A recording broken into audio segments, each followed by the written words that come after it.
Let's say I have an application in which if normal ramp is followed, the product may fall due to shock. So solution will be to have smooth start so that the shock could be minimized.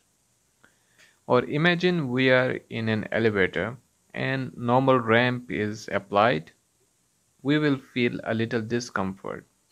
Opposed to this, if we get a smoother start or slower start before getting back to the normal pattern, it will be much comfortable. This solution is given by S-curve. How this normal ramp looks like when comparing voltage to frequency, we can see on the screen. Now let's have a look how S-curve affects the ramp. There we go. So the effect could be seen in the graph, and in general we can say the effect is observed at start or stop and before landing to the target frequency. However, the acceleration time or the deceleration time won't be same once S-curve is applied. The time will be delayed.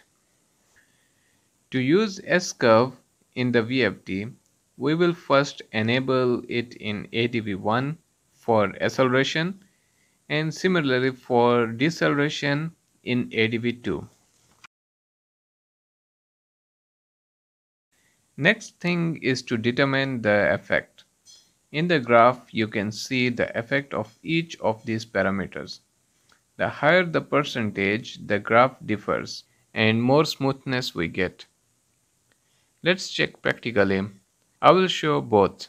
On the left side, linear ramp pattern, and on the right side, S-curve pattern. I will run in slow motion. Just observe the difference in timing and frequency.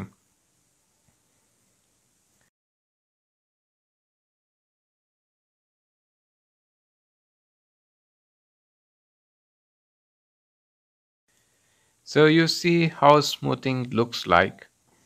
In case I increase or decrease the percentage of the S-curve, then what will be different? We can see in the graph by comparison.